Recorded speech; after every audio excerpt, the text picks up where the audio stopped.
Hello दोस्तों, जैसा कि आप देख रहे हो आज मेरे इस चैनल में आप सभी दोस्तों का स्वागत है।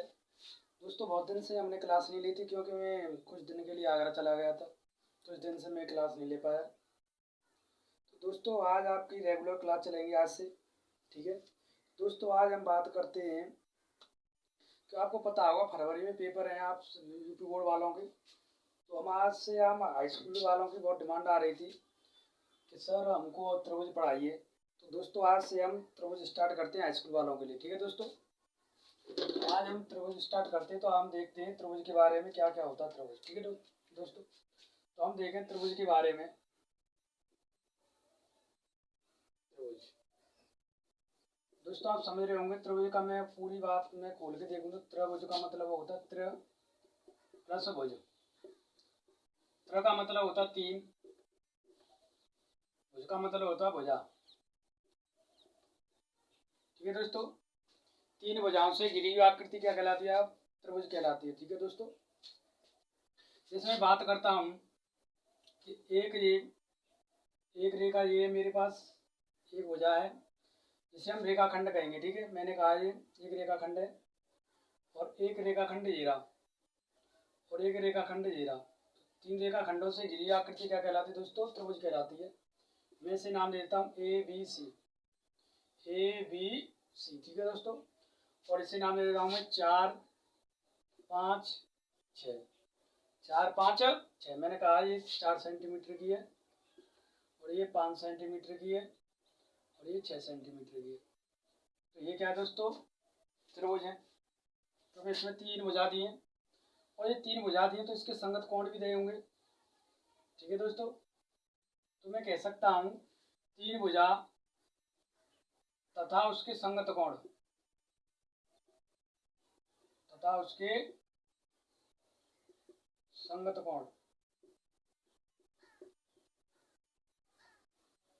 के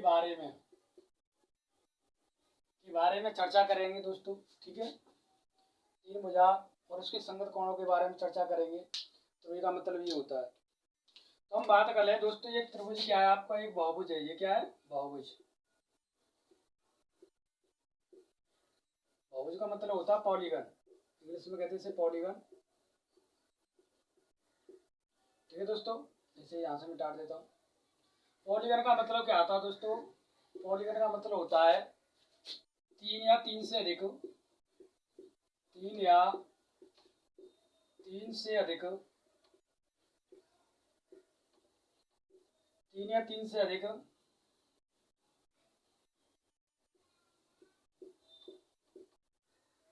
रेखाखंडों से घिरी आकृति, खंडों से घिरी आकृति।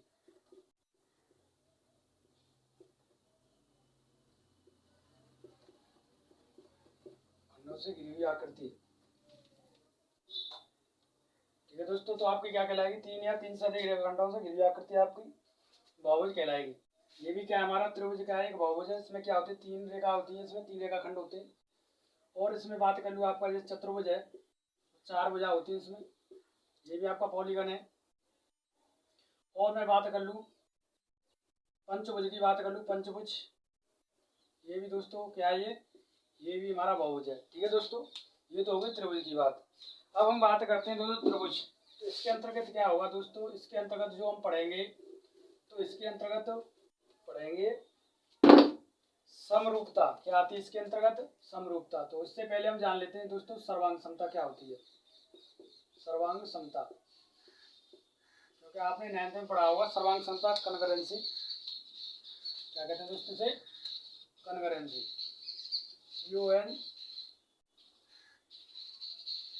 CONGURENCY, concurrency. सर्वांग समता का मतलब होता है सर्वमान्य, सर्व प्लस अंग प्लस समता। इसका संधि विच्छेद कर लो, सभी अंग समान हो। इसमें क्या हो? सभी अंग समान, वो क्या कहलाएगी दोस्तों? सर्वांग समता। आप जानते होंगे त्रिभुज में क्या होता है? कोण होते हैं और तीन भुजा होती है, तीन कोण होते हैं। तो मैं कह सकता हूं जैसे मेरे पास एक त्रिभुज है और इसके सापेक्ष एक और त्रिभुज ले लिया मैंने, ये वाला। तो ये त्रिभुज है ABC और इसे नाम दे दो PQR, और ये ले ली 3 सेंटीमीटर, ये 4 सेंटीमीटर और ये 5 सेंटीमीटर, और ये 3 सेंटीमीटर, ये 4 सेंटीमीटर, ये 5 सेंटीमीटर। कहने का अर्थ क्या है, ये 3 सेंटीमीटर इसके बराबर है, ये 4 सेंटीमीटर इस रेखा के बराबर, 5 सेंटीमीटर उस रेखा के बराबर है।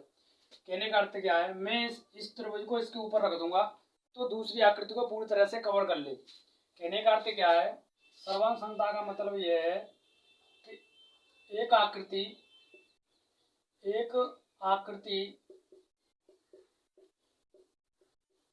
इसका समान रूप हो, एक आकृति समान रूप व समान आकार वाली को पूरी तरह से ढक ले। ठीक है दोस्तों, समान रूप है इन दोनों का, ये दोनों त्रिभुज हैं, इसको भी हम त्रिभुज कहेंगे, और ये भी त्रिभुज है। ठीक है दोस्तों, ये क्या होगा, रूप समान हो गया। और आकार क्या है दोस्तों, इसकी 3 सेंटीमीटर एक वजह, इसकी भी 3 सेंटीमीटर, इसकी 4 है तो ये 4 और ये 5 है 5। अगर मैं इसको इसके ऊपर रखूंगा उठा के, तो ये ट्रायंगल इस वाले को पूरी तरह से कवर कर लेगा। तो जो ये एंगल है ए वाला, तो ये P पर आएगा, और ये B वाला एंगल है ये Q पर आएगा, और ये C वाला एंगल है R पर आएगा। ठीक है, इसको उठा के मैं यहाँ पे रखूंगा तो ये 3 वाली सेंटीमीटर 3 वाले भी रहेगी। तो कहने का अर्थ क्या है, एक ऐसी आकृति होनी चाहिए जो एक आकृति समान रूप व समान आकार वाली को पूरी तरह से ढक ले। तो कहने का अर्थ है उसका रूप कैसा होना चाहिए, समान होना चाहिए और समान आकार होना चाहिए। तो वो क्या हुआ, आपका सर्वांग समता। ये आपने 9th में पढ़ा होगा। इसके अंतर्गत आपने थ्योरम पढ़ी होगी, आपकी लगती है SES लगती है थ्योरम, ट्रिपल S लगती है, एंगल साइड एंगल लगती है। ठीक है दोस्तों, और कौन सी लगती है आपकी, 3 हो गई, और आपकी AAS लगती है, और एक लगती है RHS। ये आपने दोस्तों पढ़ी होगी 9th में। ठीक है, S का मतलब होता है साइड, A का मतलब एंगल होता है, जो 9th में पढ़ी होगी। ठीक है, अब हम पढ़ेंगे 10th वालों, 10th की चर्चा करेंगे। दोस्तों 10th में पढ़ते हैं हम क्या, समरूपता। क्या पढ़ते हैं, समरूपता पढ़ेंगे। ठीक है, तो समरूपता पढ़ेंगे, वो क्या डाल रहे हैं हम, समरूपता। इससे नाम से पता चल रहा होगा आपका, सिमिलरिटी। सिमिलरिटी ये दोस्तों आप जानते होंगे, सिमिलरिटी किसमें देखते हैं आप, सिमिलर, कोई चीज सिमिलर देखते हैं तो किसी दूसरे के सापेक्ष तो आप देखते हैं सिमिलरिटी क्या है आप में, उसके सापेक्ष आप में क्या सिमिलरिटी है। तो इसका मतलब होता है, समरूपता का मतलब होता है जो रूप में समान हो। रूप में कैसा हो, रूप में तो हो समान, रूप में कैसा हो दोस्तों, रूप में समान, परंतु यह निश्चित नहीं है कि आकार में वो समान भी हो सकता है, आकार में समान भी हो सकता है और आकार में समान भी नहीं हो सकता। ठीक है दोस्तों, आकार में समान भी नहीं हो सकता। ठीक है, रूप में तो समान होगा ही होगा, पर ये निश्चित नहीं है कि आकार में समान हो, आकार में हो भी सकता है और नहीं भी हो सकता। जैसे मैं बात करता हूँ कि ये मेरे पास एक ट्रायंगल है ABC, और ये छोटा वाला ट्रायंगल ले लिया मैंने, इसे ले लेता हूँ DEF नाम ले लेता हूँ। तो दोस्तों ये रूप में तो समान है, दोनों क्या है, ये ट्रायंगल है, दोनों क्या है ट्रायंगल, रूप में तो दोनों क्या है समान है, पर आकार की बात करूं तो दोस्तों इसका आकार बड़ा है और इसका आकार छोटा है। रूप तो दोनों का समान है, त्रिभुज है, पर इसका आकार बड़ा है, इसका छोटा है।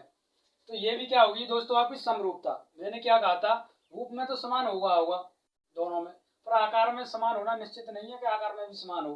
ठीक है दोस्तों, अगर मैं दूसरी बात करता हूँ इसी के अंतर्गत, मैं कहूँ कि मेरे पास एक वृत्त दिया है और सेंटर से मैं बताऊँ 5 सेंटीमीटर की मेरी त्रिज्या है इसकी, और दूसरा भी वृत्त है उसकी त्रिज्या है 5 सेंटीमीटर।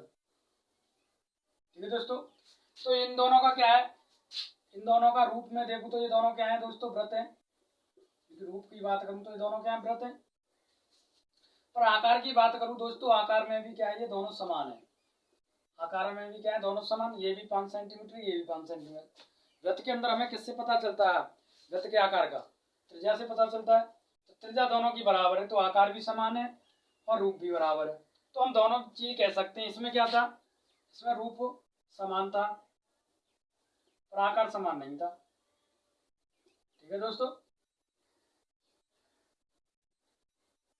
आकार समान नहीं था, तो हम कह सकते हैं कि रूप में तो समान होगा और आकार में समान हो भी सकता है, नहीं हो सकता, तो उसे क्या कहते हैं दोस्तों, समरूपता। क्या कहते हैं, समरूपता। ठीक है दोस्तों, और भी एग्जांपल उठा लेता हूं मैं। मैंने कहा कि इसमें बात करता हूं कि मेरे पास दिया है ये क्या है, एक स्क्वायर दिया है ABCD। ये क्या है, एक स्क्वायर है, चारों साइड बराबर है, और एक दिया है मुझे ट्रेपेजियम ABCD, ट्रेपेजियम है। अब रूप की बात करता हूं दोस्तों, तो मैंने क्या कहा था, समान रूप होना चाहिए उसका। ये तो है वर्ग और ये क्या है, समलंब। ये क्या है, समलंब। पर ये जो दोनों रूप में ही समान नहीं है तो आकार की क्या बात करेंगे हम पहले।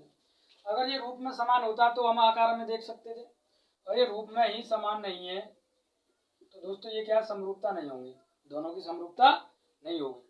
अगर मैं यही बात कर लेता कि ये है वर्ग और इसी के अंतर्गत एक छोटा सा वर्ग और बना दिया मैंने, इसी नाम दे दिया मैंने DEF जी। ठीक है दोस्तों, तो आप देख सकते हैं कि ये बड़े वाला है और ये छोटे वाला, दोनों का रूप समान है क्योंकि दोनों क्या है, आपके वर्ग हैं, ये दोनों क्या है, वर्ग। परंतु आकार की मैं बात करूं तो बड़ा वाला आकार में बड़ा है और छोटा वाला छोटा है, तो इसकी कुछ मीजर रही होगी, ये मैंने कह दिया 3 सेंटीमीटर लगभग, 3 सेंटीमीटर के लगभग ले लूँ उसे, और मैंने कहा ये 5 सेंटीमीटर होगा। तो दोस्तों दोनों का आकार क्या है, भिन्न भिन्न है, तो मैं कह सकता हूँ ये भी क्या है, समरूपता। पर अगर मैं यही बात कर लेता समरूपता और सर्वांग समता में मैं अगर डिफरेंस देखता, सर्वांग समता और समरूपता में मैं डिफरेंस देखता, जैसे मैं बात करूं,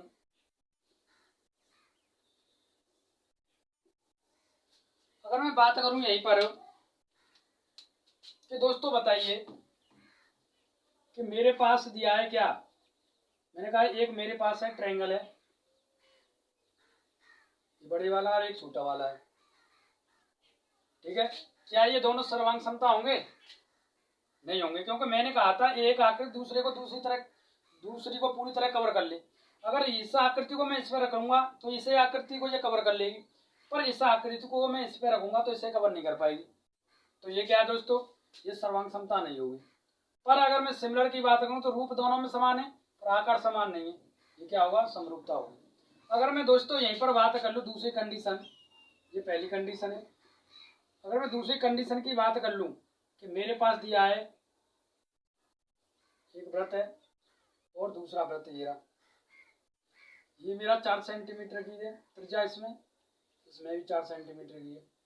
तो दोनों देखो दोस्तों, इसको इसके ऊपर रख दूं, इसको इसके ऊपर रख दूं, तो क्योंकि दोनों की मीजर क्या है, बराबर है, मेजरमेंट बराबर, तो इसके एक दूसरे को मैं ऊपर रख सकता हूं, तो ये दोनों क्या होंगे दोस्तों, तो रख सकता हूं, तो एक दूसरे को ढक लेंगे, तो ये क्या होगा दोस्तों, ये क्या हो जाएगा, ये सर्वांग समता हो जाएगी।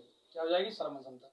ये समरूपता भी होगी क्योंकि ये दोनों रूप में समान है, क्योंकि दोनों वृत्त हैं और आकार में भी समान है 4-4 सेंटीमीटर की, तो ये भी समरूपता भी होगी। ठीक है दोस्तों, तो यही था इसमें, इसी के अंतर्गत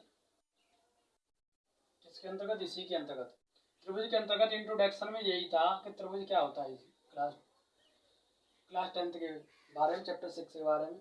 अब यहाँ से दोस्तों हम थ्योरम लगा, अब यहाँ से हम एक्सरसाइज 6.1 की बात करेंगे दोस्तों। ठीक है, कल से हम 6.1 स्टार्ट करेंगे। ठीक है दोस्तों, आज के लिए इतना ही। ठीक है दोस्तों, जय हिंद, जय भारत, थैंक यू।